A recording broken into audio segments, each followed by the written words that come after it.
Hi there. In this video, we are going to create a steel cantilever beam model. Perform analysis on the model, and view its results. This is probably the simplest model that you can create. However, the steps in setting up the model can be used the more complex models as well. And because you can calculate the results by hand, you can easily verify the correctness of the model results given by the program, which is of course important.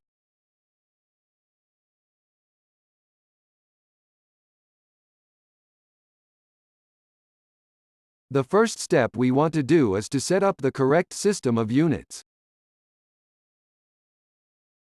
We can do so by using Settings, Units and Precisions command.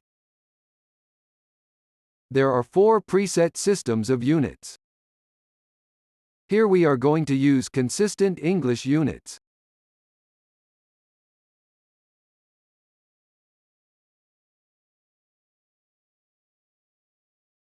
The next step is to create materials and sections. In this tutorial, we only need one material and one section. Let's set up the material by using Geometry, Materials command. The program has a default material which happens to be steel. The properties are exactly what we want, so we don't need to modify anything here.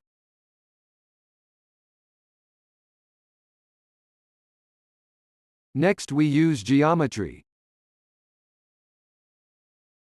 Section command to set up the section. Again, the program has a default section but with different section properties that we need, so we will add a new section. By clicking New Rows button, we will then enter the section label and properties.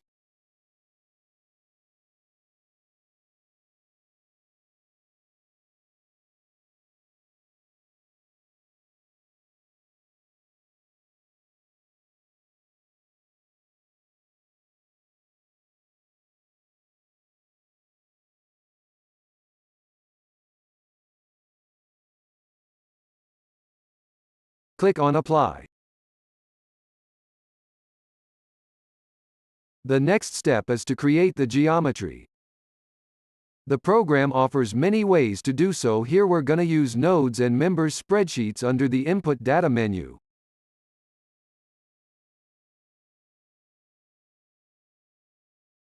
Let's create the 2 nodes with proper coordinates.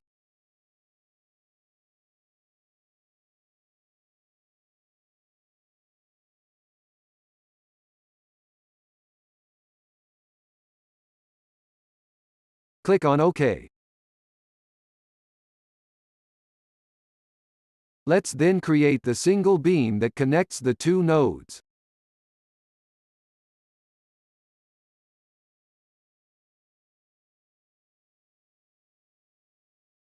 The material we use default. The section we need use the cantilever. Local angle we will use 0. Here we see the beam being created.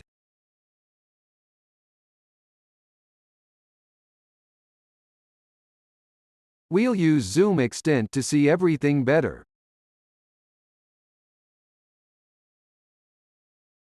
The next step is to apply boundary conditions. Here we could use the input data. Supports spreadsheet. However, I wanted to show you another way to do so. Let's first select the node we want to apply the boundary conditions to.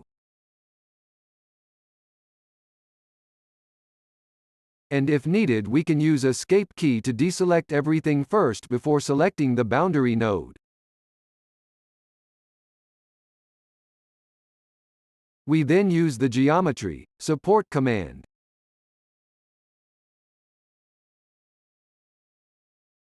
Here we specify the fixed support.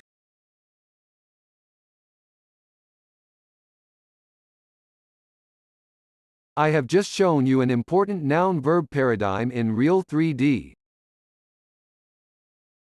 meaning that you select nodes and/or elements and then perform a certain action on the selected nodes and/or elements.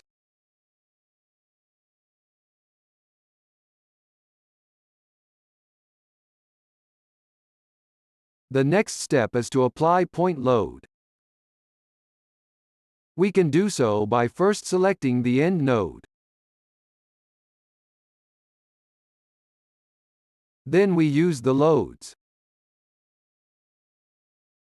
Nodal loads command.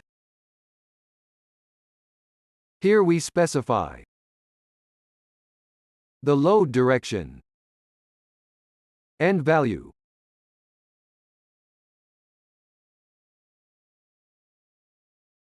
Notice we used noun-verb paradigm here again.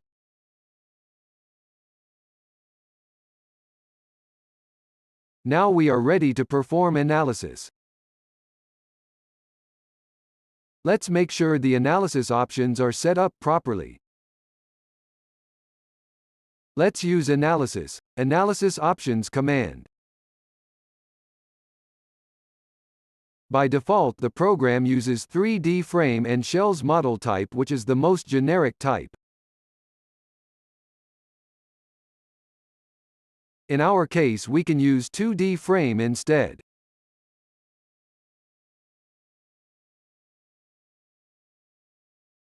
We want to consider shear deformation on members.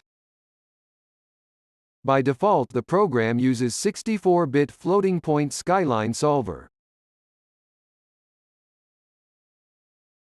But we can use any of these three solvers here. Now we're ready to perform static analysis by clicking Run Static Analysis button.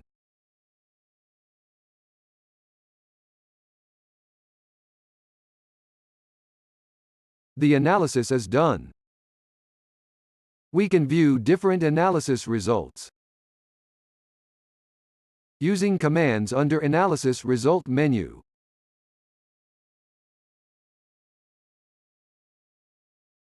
Here we see the vertical displacements of the nodes,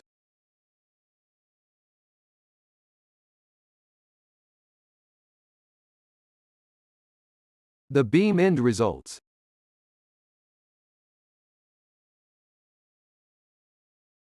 the beam segmental results,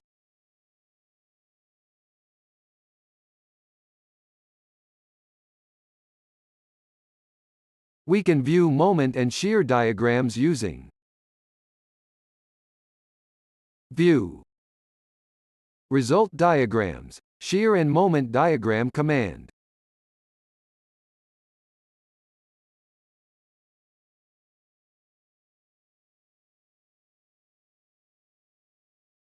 That is the end of this video. Thank you for watching.